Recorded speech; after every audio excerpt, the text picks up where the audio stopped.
لله الحمد لله نحمده ونستعينه ونستغفره ونؤمن به ونتوكل عليه ونعوذ بالله من شرور أنفسنا ومن سيئات أعمالنا من يهده الله فلا مضل له ومن يضلله فلا هادي له ونشهد أن لا إله إلا الله وحده لا شريك له ونشهد أن سيدنا وشفيعنا ومولانا محمدا عبده ورسوله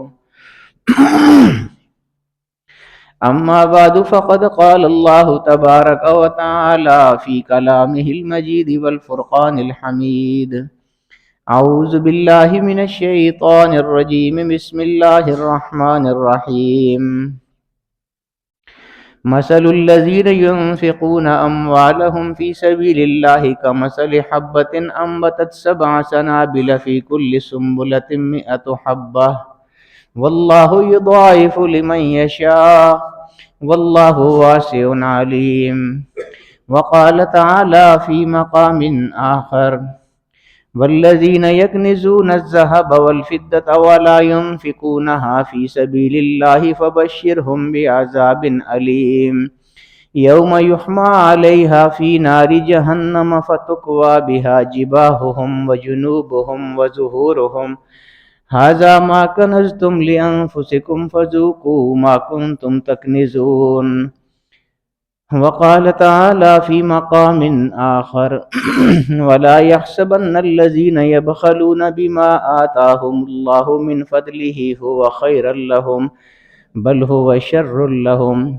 سيطوقون ما بخلوا به يوم القيامة وقال تعالى في شان حبيبه مخبرا وآمرا إن الله وملائكته يصلون على النبي يا أيها الذين آمنوا صلوا عليه وسلموا تسليما اللهم صل على سيدنا ومولانا محمد وعلى آل سيدنا ومولانا محمد وبارك وسلم الصلاة والسلام عليك يا رسول الله وعلى آلك وأصحابك يا حبيب الله الصلاة والسلام عليك يا شفيع المذنبين وعلى آلك وأصحابك يا رحمة للعالمين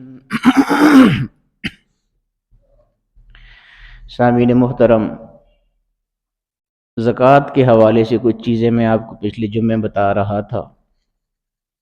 رجب کے مہینے میں اکثر لوگ زکوٰۃ ادا کرتے ہیں تو میں اس ضمن میں بات کر رہا تھا کہ یہ رجب کے ساتھ خاص نہیں ہے بلکہ اسلامی حوالے سے اور شرعی حوالے سے جو مال اتنا ہو کہ وہ نصاب کے مطابق ہو انسان کے پاس اور اس مال پر پورا 1 سال گزر جائے تو زکوٰۃ واجب ہو جاتی ہے۔ وہ کوئی بھی مہینہ ہو سکتا ہے۔ ہمارے اس علاقے میں، ہمارے معاشرے میں عام طور پر لوگ رجب میں زکوٰۃ ادا کرتے ہیں، کچھ رمضان میں بھی ادا کرتے ہیں رجب میں بھی ادا کرتے ہیں۔ تو اس ضمن میں بات کر رہا تھا کہ یہ ضروری نہیں ہے کہ رجب میں ہی ادا کرنی ہے، بلکہ وہ جو مال ہے نصاب والا اس پر 1 سال گزر جانا اصل شرط ہے۔ تو وہ کوئی بھی مہینہ ہو سکتا ہے۔ آپ کے پاس مال کسی بھی مہینے میں آیا، پورا سال گزر گیا، وہ مال آپ کے پاس رہا، تو اگلے سال جب وہ مہینہ آئے گا تو آپ پر زکوٰۃ واجب ہو جائے گی۔ اصل میں یہ ہے۔ بہرحال پہلے بھی زکوٰۃ دی جا سکتی ہے۔ میں نے یہ بھی عرض کی تھی کہ یہ ایسی عبادت ہے زکوٰۃ، اس میں تقدیم تاخیر ہو سکتی ہے، برعکس دیگر عبادات کے جیسے نماز، روزہ، حج وغیرہ ہے کہ ان میں تقدیم یا تاخیر نہیں ہو سکتی۔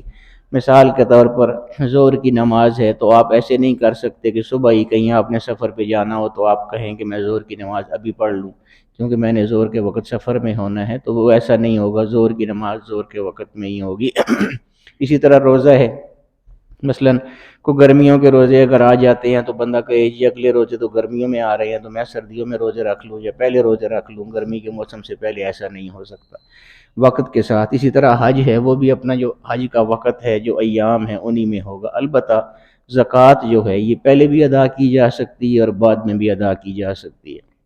علماء فرماتے ہیں کہ پہلے ادا کرنا زیادہ بہتر ہے۔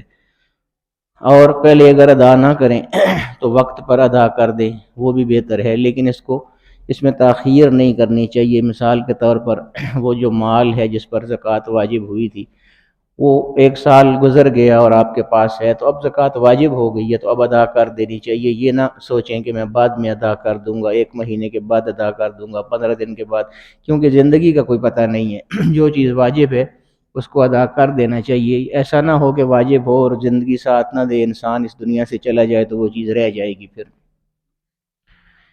بہرحال اہم فریضہ ہے زکوٰۃ۔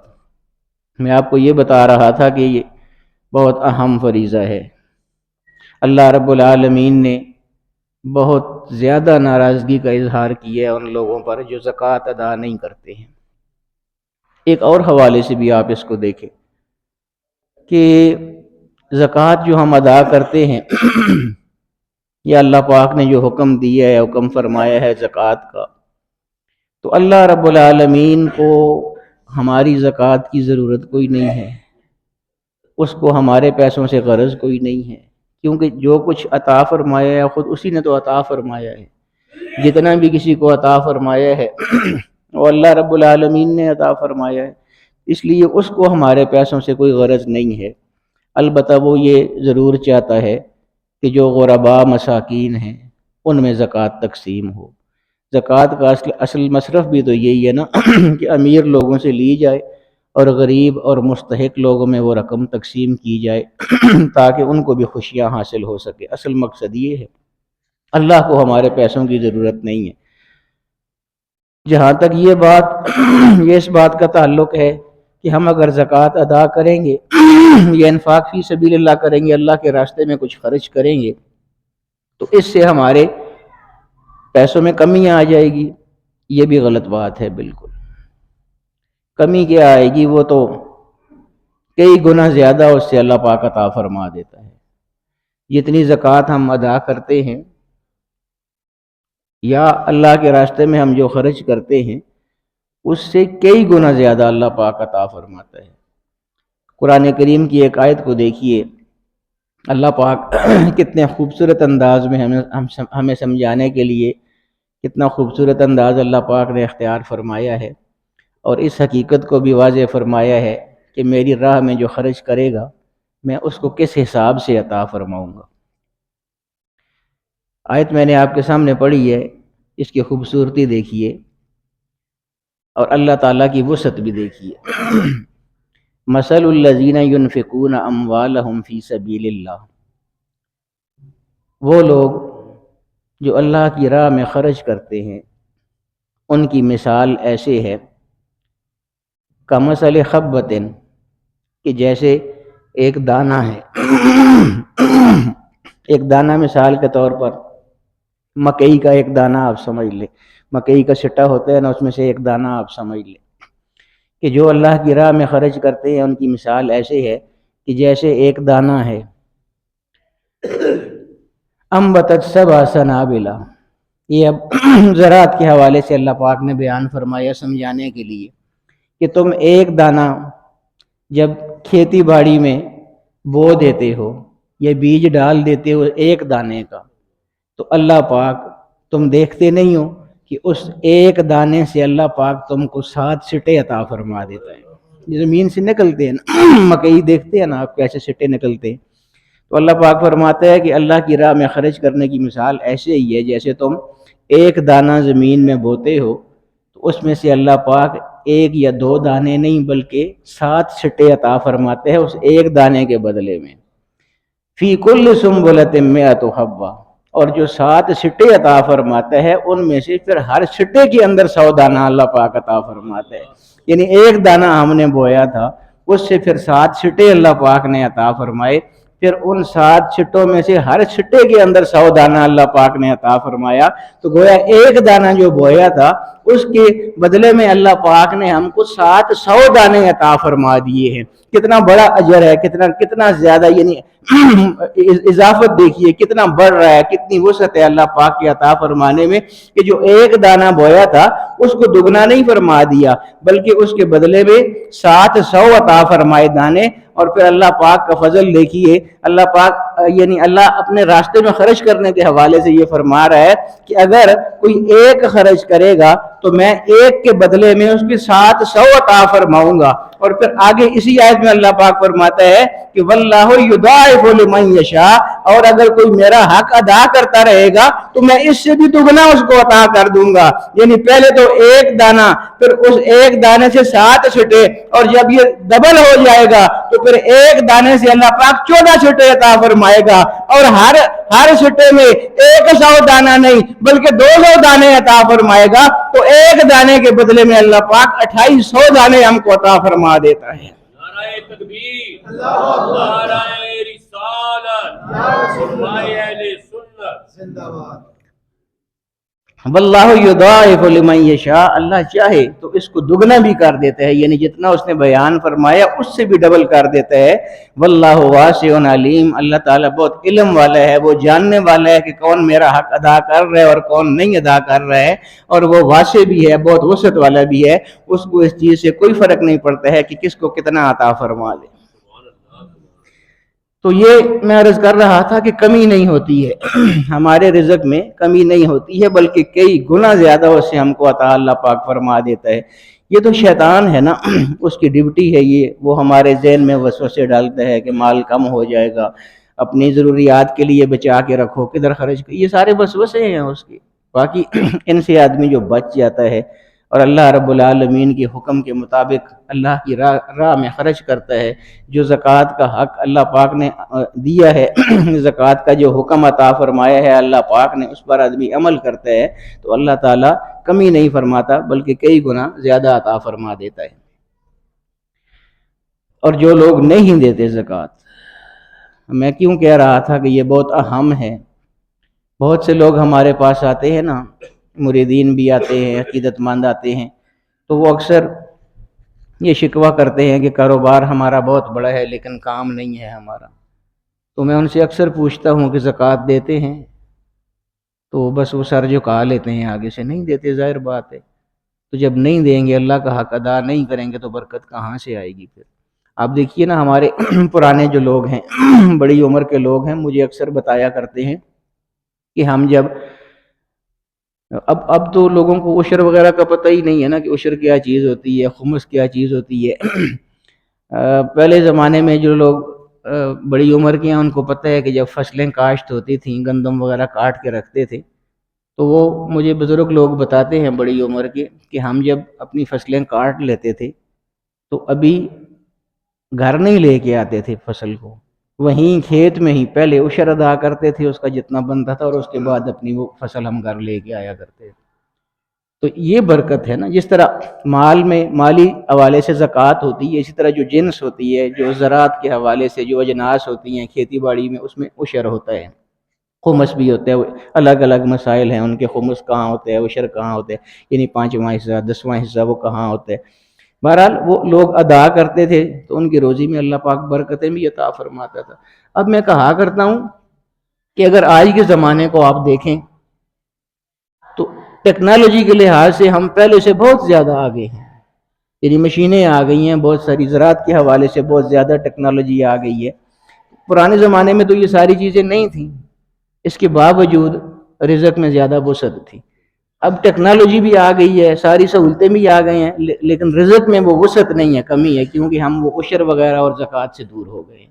اللہ کی راہ میں جو دینا ہوتا تھا اس سے ہم پیچھے ہٹ گئے۔ اس لیے میں کہتا ہوں کہ یہ بہت ضروری ہے، اس پر توجہ دینی چاہیے۔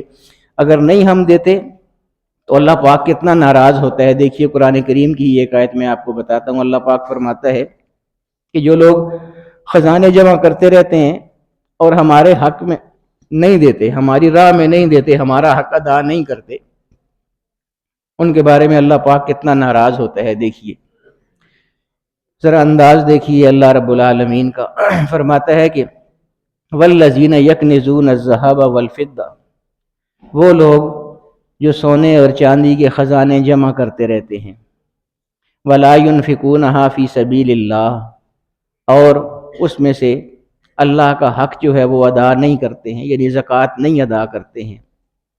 فبشرہم بعذاب علیم، تو ان کو خبر دے دیجئے کہ ان کو اس پاداش میں عذاب علیم سے دوچار ہونا پڑے گا۔ نعرہ تکبیر، نعرہ رسالت، قبلہ حضرت صاحب۔ فیضان صدریہ جاری رہے گا، فیضان صدریہ جاری رہے گا۔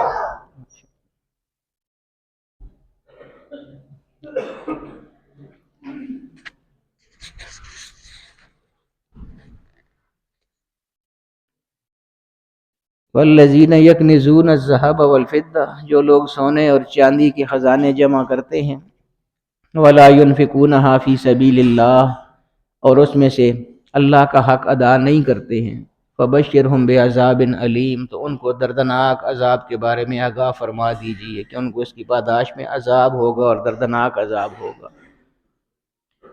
آگے تفصیل اللہ پاک دیکھیں کیسے بیان فرما رہا ہے۔ میں کیوں کہتا ہوں کہ یہ بہت اہم چیز ہے۔ اللہ پاک فرماتا ہے کہ جنہوں نے نہیں ادا کی ہوگی زکوٰۃ، ان کو عذاب علیم سے دوچار ہونا پڑے گا۔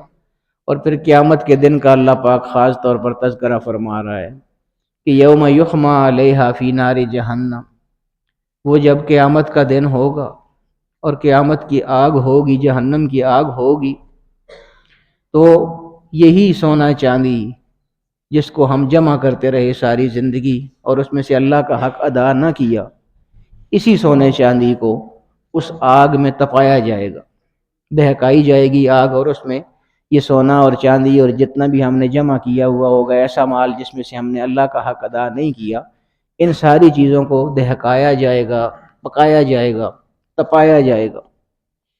فَتُقْوَى بِهَا جِبَاهُهُمْ، تو پھر جن لوگوں نے جمع کیا ہوا ہے مال اور اللہ کی راہ میں نہیں دیا، اللہ کا حق ادا نہیں کیا، زکوٰۃ ادا نہیں کی، تو کیا ہوگا؟ یہی جس کو جمع کرتے رہے ہیں، اس کو تپا کے ان کی پیشانیوں کو پھر لوگوں کے سامنے داغا جائے گا کہ یہ وہ لوگ ہیں جن کو ہم نے عطا فرمایا تھا اور انہوں نے ہمارا حق ادا نہیں کیا تھا۔ تو اندازہ کیجئے کتنی اس وقت رسوائی ہوگی، یعنی سب مخلوق کے سامنے یہ سارا کچھ ہو رہا ہوگا، ہماری پیشانیوں کو داغا جا رہا ہوگا اور ساتھ کہا جا رہا ہوگا کہ یہ ہیں وہ بدبخت جن کو ہم نے عطا کیا تھا اور ہمارے ہی نام پہ دینے سے یہ پیچھے ہو گئے تھے۔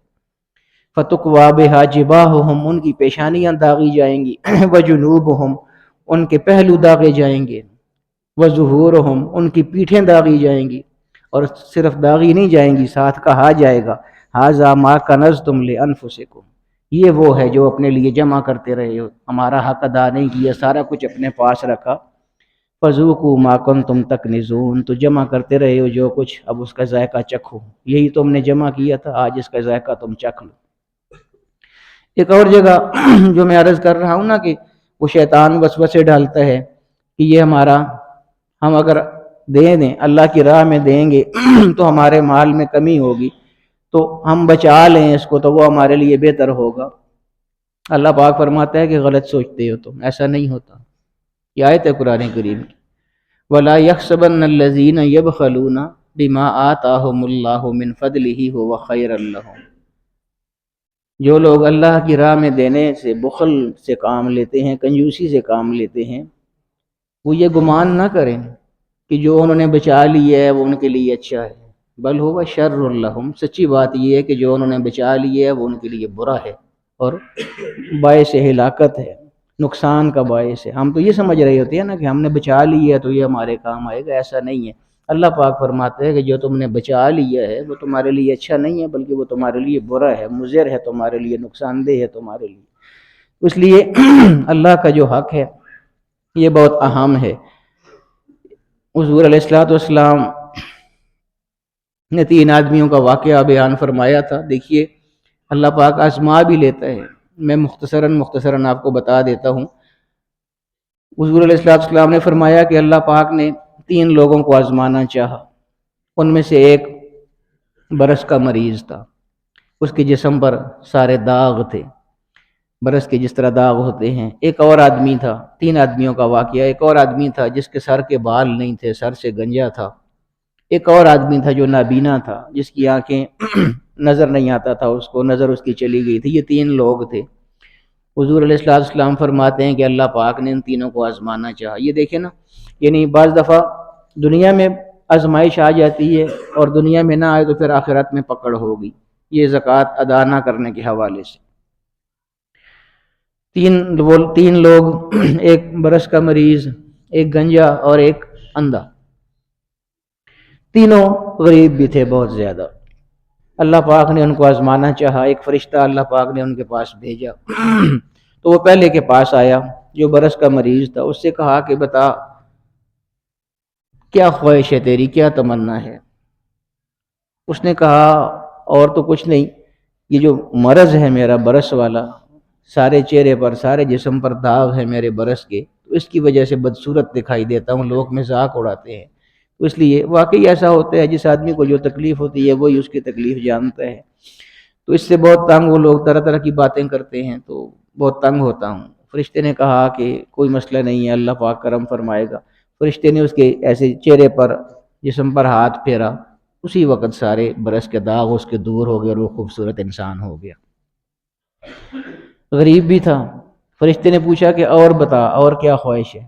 اس نے کہا کہ مفلس ہوں، تنگ دست ہوں، کھانے کو ہوتا کچھ نہیں ہے۔ فرشتے نے پوچھا کہ کون سا مال تجھ کو پسند ہے؟ اس نے کہا کہ مجھ کو اونٹ پسند ہیں۔ اگلے زمانے میں یہی مالداری کی علامتیں ہوتی تھیں، آج کل تو پیسے وغیرہ ہوتے ہیں، اس زمانے میں یہ چیزیں ہوتی تھی، گائے ہوتی تھی، اونٹ ہوتا تھا، بکریاں، یہ چیزیں۔ اس نے کہا کہ اونٹ پسند ہیں، تو فرشتے نے اس کو ایک اونٹنی عطا فرمائی جو کہ گابن تھی، بچہ ہونے والا تھا اس کا، اس کو دے دی اور فرمایا کہ یہ رکھ لے، یہ اللہ کی طرف سے ہے، اللہ کی طرف سے ہی تجھے شفا بھی ہو گئی ہے اور اللہ کی طرف سے تجھے یہ انعام بھی ملا ہے، اس اونٹنی کو رکھ لے، اللہ پاک اس پہ مزید بھی برکت عطا فرمائے گا۔ دوسرے آدمی کے پاس آیا جو سر سے گنجا تھا، اس سے پوچھا تیری کیا خواہش ہے؟ اس نے کہا کہ یہی سر والا مسئلہ ہے، سر میں بال نہیں ہے، سر گنجا ہے، تو بار بار خارش ہوتی ہے، خارش ہی کرتا رہتا ہوں ہر وقت، تو بہت تکلیف ہوتی ہے۔ فرشتے نے کہا کہ کوئی مسئلہ نہیں ہے۔ فرشتے نے اس کے سر پر ہاتھ پھیرا، سر اس کا ٹھیک ہو گیا، بال فرسٹ کلاس بہترین اس کے لہرانے لگے، سر پہ خوبصورت ہو گیا۔ تیسرے کے پاس گیا، ہاں اس سے پوچھا کہ تجھ کو مال میں کیا پسند ہے؟ اس نے کہا کہ مجھے گائے پسند ہے، عرب میں یہی چیزیں ہوتی تھیں، گائے پسند ہے۔ فرشتے نے اس کو ایک گابن گائے دے دی، حاملہ گائے دے دی اور فرمایا کہ یہ لے، اللہ پاک نے تجھ کو شفا بھی عطا فرما دی ہے سر کے حوالے سے، اور یہ بھی رکھ لے، اللہ پاک اس میں برکت عطا فرمائے گا۔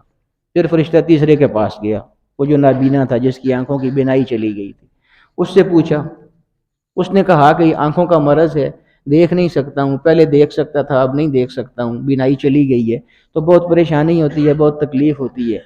فرشتے نے اس کی آنکھوں پر ہاتھ پھیرا، اسی وقت بینائی، ظاہر ہے فرشتہ تو اللہ رب العالمین کی جانب سے بھیجا ہوا تھا، آنکھوں پر ہاتھ پھیرا، اسی وقت بینائی لوٹ آئی، دیکھنے لگ گیا وہ آدمی۔ اس سے پوچھا کہ تجھے کیا پسند ہے؟ اس نے کہا کہ مجھے بکریاں پسند ہیں۔ فرشتے نے اس کو ایک حاملہ بکری دے دی، گابن بکری دے دی، اور فرمایا کہ اللہ پاک نے ہی تجھے آنکھوں سے شفا بھی عطا فرما دی ہے، اور اللہ پاک کی طرف سے ہی یہ تم کو انعام بھی ملا ہے، یہ رکھ لو، اللہ پاک اس میں مزید برکتیں عطا فرمائے گا۔ اب تینوں لوگوں کو فرشتہ صحت یاب بھی کر چکا تھا اللہ کے حکم سے، اور ان کی تنگ دستی کے حوالے سے بھی اہتمام کر چکا تھا۔ کچھ وقت گزر گیا، حضور علیہ الصلوۃ والسلام فرماتے ہیں کہ اللہ رب العالمین کی برکت ایسی ہوئی ان کے مال میں کہ جس کو اونٹنی عطا کی گئی تھی، فَكَانَ لِهَذَا وَادٍ مِّنَ الْإِبِلِ، اللہ پاک نے ایسی برکت عطا فرمائی اس کی اونٹنیوں میں، اور ایسے ان کے بچے ہوئے کہ پوری وادی اس کی اونٹوں سے بھر گئی۔ وَلِهَذَا وَادٍ مِّنَ الْبَقَرِ، اور جس کو گائے دی تھی اس کا پورا ایک علاقہ گایوں سے بھر گیا۔ وَلِهَذَا وَادٍ مِّنَ الْغَنَمِ، اور جس کو بکری دی تھی اس کا پورا ایک علاقہ، بکریوں کے ریوڑ اس کے گھوم رہے تھے ہر طرف۔ خوشحال ہو گئی، بہت زیادہ خوشحال ہو گئی، اللہ پاک نے بہت زیادہ وسعت عطا فرما دی رزق میں۔ حضور فرماتے ہیں کہ اب اللہ پاک نے دوبارہ ان کو آزمانا چاہا، تو وہی فرشتہ جو پہلے آیا تھا، جو سب کچھ یہ دے کے گیا تھا، وہ بیس بدل کے ان کے پاس آیا، ایک فقیر کی صورت میں، مانگنے والی کی صورت میں۔ پہلے اسی کے پاس آیا جو برس کا مریض تھا، اپنے روداد سنائی کہ میں مسافر ہوں، میرے پاس ہے کچھ نہیں ہے، تو اللہ کی راہ کے لیے، اللہ کی راہ میں اللہ کے لیے مجھے کچھ دے دو۔ اب وہ میں عرض کیا کرتا ہوں نا کہ اپنی حیثیت انسان کو کبھی نہیں بھولنی چاہیے، کہ حیثیت بہت بڑی چیز ہے، حیثیت کو یاد رکھنا، اللہ پاک اس کو پسند فرماتا ہے۔ اب جو برس کا مریض تھا، شفا تو اس کو فرشتے کے ہاتھ پھیرنے سے ہوئی تھی، اور جو دولت عطا ہوئی تھی وہ بھی اللہ کے حکم سے، فرشتے نے اونٹنی عطا کی تھی اس کو۔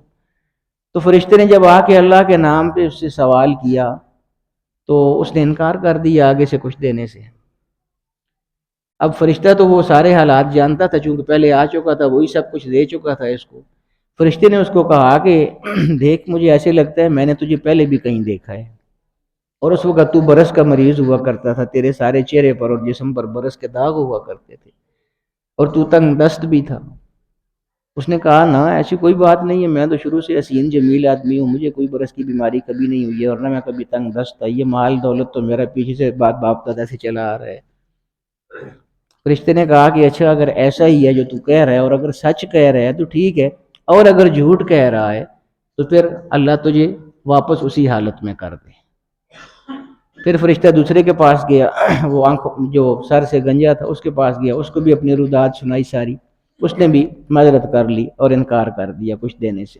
اس کو بھی فرشتے نے کہا کہ مجھے ایسے لگتا ہے میں نے تجھے پہلے کہیں دیکھا تھا، اس وقت سر میں تیرا گنج تھا اور تکلیف تھی بڑی تمہیں، اور غریب بھی تم بہت تھے۔ اس نے بھی کہا کہ نہیں، ایسی کوئی بات نہیں ہے، میں تو شروع سے نواب خاندان سے تعلق رکھتا ہوں، شروع سے ہمارے پاس بہت بڑی مال دولت ہے۔ فرشتے نے کہا کہ اچھا، اگر تو جھوٹ بول رہا ہے تو اللہ تعالیٰ تجھے بھی سابقہ حالت میں لوٹا دے۔ اب وہ حیثیت والی بات جو میں عرض کر رہا تھا نا کہ حیثیت کبھی نہیں بھولنی چاہیے، پھر فرشتہ تیسرے کے پاس گیا جو آنکھوں سے اندھا تھا، نابینا تھا۔ اب دیکھیے، پہلے دو کا طرز عمل بھی دیکھیے اور اس کا بھی طرز عمل دیکھیے۔ اس کے پاس گیا، اس کو بھی اپنی پوری رودات سنائی، اسی طرح مسکین بن کے، فقیر بن کے، مسافر بن کے۔ تو اس نے بس بالکل دیکھے نا، تبدیل ہو جاتی ہے بات ساری۔ اس نے کہا کہ دوست بات سن، یہ میرے پاس جو کچھ بھی ہے نا، یہ میرا اپنا کچھ بھی نہیں ہے۔ میں تو نابینا ہوا کرتا تھا، میری تو آنکھیں بھی کام نہیں کرتی تھی، مجھے تو نظر بھی نہیں آتا تھا، کوئی پکڑ کے مجھے کہیں لے کے جاتا تھا۔ اللہ نے کرم فرمایا اور میری آنکھوں کی روشنی اس نے مجھ کو عطا فرما دی۔ اور ایک اللہ کا بندہ آیا تھا، اس نے مجھے ایک بکری دے دی تھی، تو اس بکری سے اللہ پاک نے اتنی برکتیں مجھ کو عطا فرمائی ہیں کہ یہ سارے ریوڑ، پوری وادی میری بکریوں سے بھر چکی ہے۔ تو نے اسی اللہ کے نام پر سوال کیا ہے جس نے مجھ کو آنکھیں بھی عطا کی ہیں اور یہ سارا مال بھی عطا کیا ہے، تو میری طرف سے کوئی روک ٹوک نہیں ہے۔ جتنی بکریاں مرضی ہے لے جانا چاہتے ہیں لے جا، ساری لے جانا چاہتے ہیں تو ساری لے جا، کیونکہ مجھے آنکھیں بھی اللہ پاک نے عطا فرمائی تھی اور یہ مال بھی اللہ پاک نے عطا فرمایا ہے، اور تو اسی کے نام پہ مانگ رہا ہے تو سب کچھ اس کے نام پر قربان ہے، جو جتنا چاہتا ہے لے جا۔ فرشتے نے اصل بات بتا دی اس کو۔ اس نے کہا کہ ایسا نہیں ہے، نہ مجھے تمہارے مال کی ضرورت ہے نہ کسی اور چیز کی ضرورت ہے، میں تم کو صرف یہ بتانا چاہتا ہوں کہ مجھے اللہ رب العالمین نے بھیجا تھا۔ 3 لوگ تھے جن کو آزمایا گیا تھا، 2 لوگ ناکام ہو گئے، اور تو نے اپنی حیثیت کو ہمیشہ یاد رکھا اور اللہ کا شکر ادا کیا، اس لیے یہ ساری چیزیں تمہیں مبارک ہوں، اور میں تم کو اور مزید دعا دیتا ہوں کہ یہ ہمیشہ بڑھتی ہی رہیں گی، ان میں برکت ہی ہوتی رہے گی ہمیشہ۔ نعرہ تکبیر، نعرہ رسالت، سامنے اولیاء کرام۔ تو حضور فرماتے ہیں کہ جس نے اپنی حیثیت کو پہچان لیا تھا اس کو اللہ رب العالمین نے اور زیادہ عطا فرما دیا تھا۔ تو اس لیے میں عرض کرتا ہوں کہ یہ اللہ پاک آزما بھی لیتا ہے۔ بڑے بڑے بینک دیکھیں نا آپ، بینکوں کے مالک ہوتے ہیں، بینک دیوالیہ نہیں ہو جاتے ہیں لوگ، بینکوں کے مالک جو ہیں وہ سڑکوں پر آ جاتے ہیں۔ تو یہ آزمائش بہت سخت چیز ہے، کسی وقت بھی آ سکتی ہے، ہر وقت ایک جیسا نہیں ہوتا۔ اگر آج ہمارے پاس پیسہ ہے تو یہ مت سوچئے کہ ہمیشہ ایسا ہی رہے گا، کسی وقت بھی چھن سکتا ہے۔ یعنی بینکوں کے مالک جو ہیں وہ اگر دیوالیہ ہو سکتے ہیں تو ہم تو عام لوگ ہیں نا، ہمارے پاس کتنے پیسے ہوتے ہیں، کتنی دولت ہوتی ہے۔ اس لیے ہر وقت اللہ سے ڈرنا چاہیے، اس کے حقوق کو ادا کرنے کی توفیق اللہ پاک توفیق عطا فرمائے، اور ادا کرنے کی کوشش کرنی چاہیے وہ سارے حقوق۔ اللہ پاک ہمیں وہ سارے حقوق ادا کرنے کی توفیق عطا فرمائے۔ وآخر دعوانا الحمدللہ رب العالمین۔